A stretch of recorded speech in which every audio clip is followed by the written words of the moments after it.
Howdy ho! My name is Eric, and I'm an operations specialist here at VictorOps. My name is Nate, and I'm also an operations specialist here at VictorOps. And we're here today just to run through a high-level overview of the VictorOps platform. So without further ado, we'll go ahead and jump into a screen share here and show you guys what's going on. All right.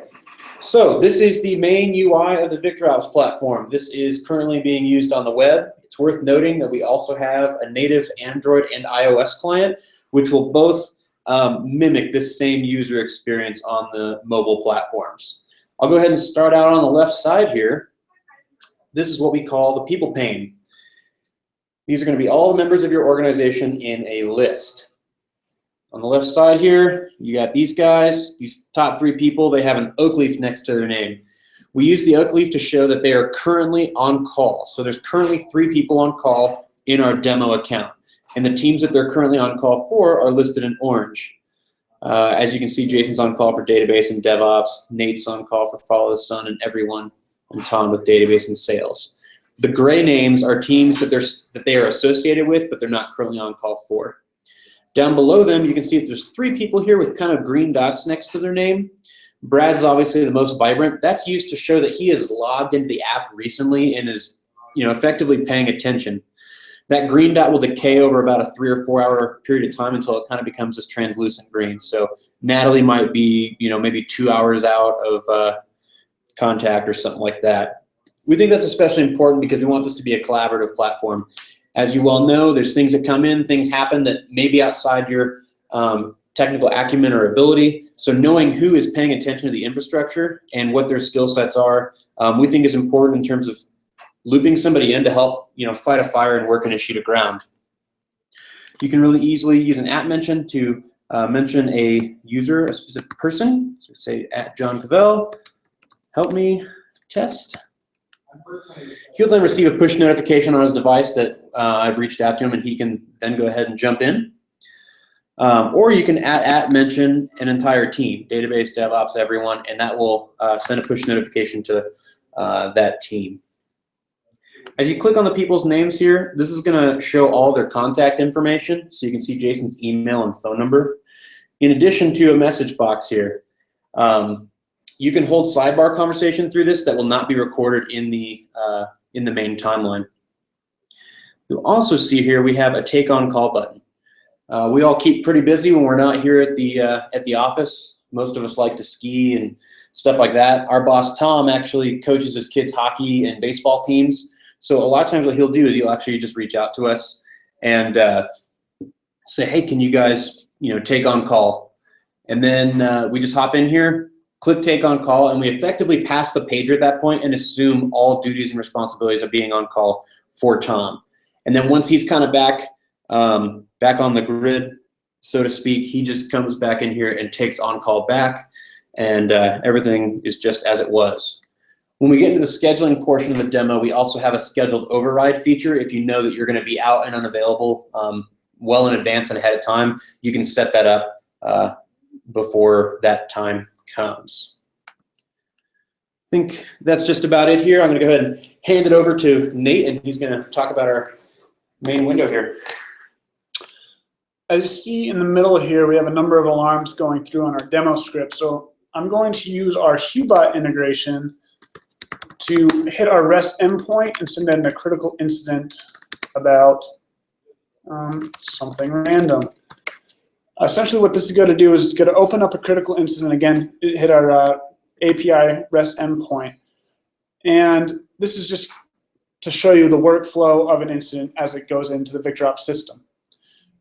It comes into the main timeline here, opens up, and it says who it is trying to contact. So in this instance, it's trying to contact me for 4 total incidents, including this most recent one, 6219. It also queues up here on the right under the triggered incident section. So until it gets acknowledged, it will continue to page me, or the other option is to reroute. So if I'm to ACK it, it's going to drop down into the acknowledge queue. It will say who ACKed it, so VO admin, and it will say who was paged. both in the acknowledged and triggered section, you have the option to reroute. What a reroute does is it sends the incident off to a different team. So if something comes into you and you're part of a knock, or it's just something that's outside of your skill set, you can send it off to a different team. The nice thing about this is you don't have to look up who's on call for that team. You don't need to find their phone number or anything like that. Just hit 2 buttons and it will start paging the individuals there. So as you see, it's paging Jason and the Irish Warhammer. It also denotes that here on the right. Clicking in on the incident, you're presented with a timeline specific to just this incident. So you'll see when it first opened, when it got acknowledged, and then when I rerouted it off to the database team. Another nice thing about this is you can think of it as a separate chat room. So I can do my @mentions, and it will automatically append the incident number, so the incident ID number. So when you get that push notification sent to your phone, you know what you're being called in to assist with. Other features over here in the incident pane are you can filter things down by your incidents and your team's incidents. VO admin is not actually a member of any teams here. And then you can also enter maintenance mode. And what maintenance mode does is it stops all pages from being sent. Plain and simple. If you're doing something like a scheduled maintenance or have any sort of downtime where you realize a lot of alerts are going to be being sent and you don't need to be told over and over again, you can enter maintenance mode and all pages will stop. As soon as you exit maintenance mode, all outstanding triggered incidents will resume the paging process. So before I move on completely, I'm just going to act and resolve the incident I opened up using Qbot. And before we move on to settings and I hand it back over to Eric, I wanted to point out our annotations feature. Currently in a closed beta, but soon hopefully to be in an open beta, is the ability to annotate information. So you can annotate 3 different ways. A note, as you see here, an image, so an image link will render it both here and in the phone application, and just a hot link. So this goes back to a run book, a default, what's changed on our GitHub repository. And how this works is essentially you can create wildcard matches on any of the information that comes through in the payload of the alert, whether it be host name, admin page, or really anything you want that you see here. You can create, contains this, is that, and then have annotations based on that information. And we can touch on that more later on in the demo. Cool. Also worth mentioning really quick, we do have filtration options right here for the main timeline as well. So if you want to cut down some of the noise while you're looking at things here, that is an option. Jump into settings here. We'll just kind of immediately take a look at our schedule. We do have these set up for our demo account. We're able to accommodate a multitude of different scheduling types, anything from a simple 24/7 shift to a more difficult and robust follow the sun schedule covering 4 different countries in different time zones. I'll just go ahead and jump into the follow the sun here.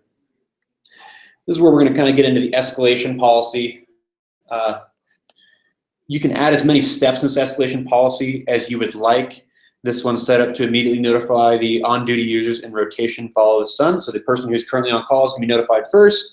If it's still in act after 15 minutes, you can have it notify a specific user. You can change this however you see fit. There's really no limit to how you can customize this. You can make it as simple or as complex as you'd like. If it's still on act after, through all these steps, you can execute webhook, fire employee if you really want to. There's a good amount of options within our setup here. Go ahead and jump into users. We have what's called a personal paging policy. That's almost like an escalation policy, but it's for a specific user. So it's worth noting right off the bat here, this is going to be all of the members' personal information. Keep this stuff up to date, because if you got a new phone number, a new email address, and you don't have this up to date, we obviously can't contact you, and that would be really bad. So get this stuff up to date, and then you can choose your paging policy. So Dan has this set to immediately send an email to this email address right here. Again, you can add as many steps as you want.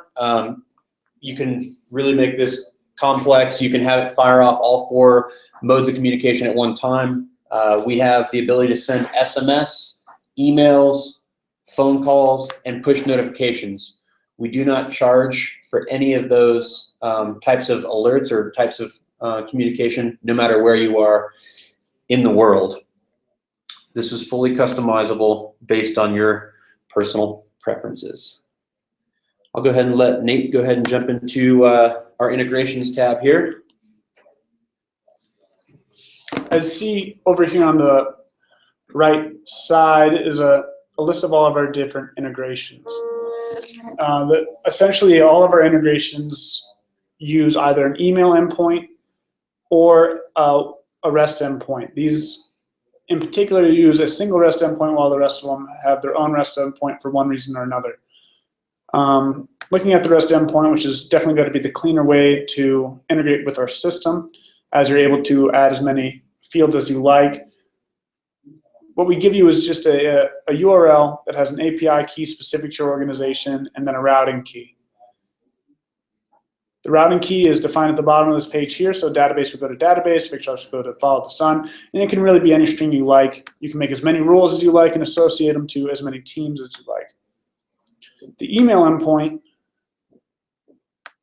is essentially the same thing, except for the only fields you have are the subject and the body of that email. You have an API key and, again, a routing key. And what we do is we parse the subject line of that email for key terms like critical, acknowledged, resolved, and then we have the alert type set to whatever you have appended to the subject line. And then we'll use the rest as the entity so you're able to track the issue from open till close. Moving on to reports, I'm going to hand it back over to Eric. Cool. These are just our reports that we have here. We recently came up with some more granular team-based reporting for user metrics. Obviously, not all the data in here is super great just because this is our demo account, but kind of gives you an idea of where we can go with this user metric report. We also have an incident frequency report that a lot of people use, obviously highlighting which components within your infrastructure are the most noisy, sorted from top to bottom here with the last alert or that came through. So you can kind of take a look at that and know where things are getting noisy, and maybe you need to make some modifications in your tolerances on the monitoring solution side to bring that back within the proper parameters. By far our most heavily used report is our post-mortem report. I'll go ahead and build a demo one here. Just pick a start time. Start yesterday, 12 a.m. until today. Say until 2. This is going to be all the stuff that came into that main timeline in that given period of time. Now, obviously, this can get pretty noisy. You can remove different things that aren't applicable, you don't need to see, or the person you're giving this report to doesn't need to see. You can also go in here and you can add notes. Say this is where things went poorly. Add note, it'll just put it in line right there. And then once you kind of have everything dialed in, you can save and view. You can also add a write-up here at the beginning if you want to type in a more extended synopsis of what the event or outage was. And then save and view. You can obviously print this. You can save it as a PDF and send it within your own company or to a customer to maintain an SLA. We actually use this really heavily. We go over every Wednesday anything that's happened on our end, and we just review as a team how we can get better and how we can respond to this sort of stuff by using our post-mortem reports. Okay. Okay. Well, I think that just about covers it here. I'll go ahead and jump out of the screen share here. I think it should, there we go. I don't think we mentioned before, but we are here to support you in any way we can, especially with the scheduling, escalation policies, users, and stuff like that. If you need any help with that, just reach out to support@victorops.com. That will come right to Nate and I. We spend time working here at the office and not clowning around. We're happy to help you out, and really a lot of that administrative task can be taken care of on our end, and you're going to spend 98% of the time in our platform just on that main window there. So I think that about covers it. Yeah, thank you guys for joining us today. As Eric mentioned, we're here to support you, so if you have any questions, don't hesitate to reach out to support@victorops.com. Thank you.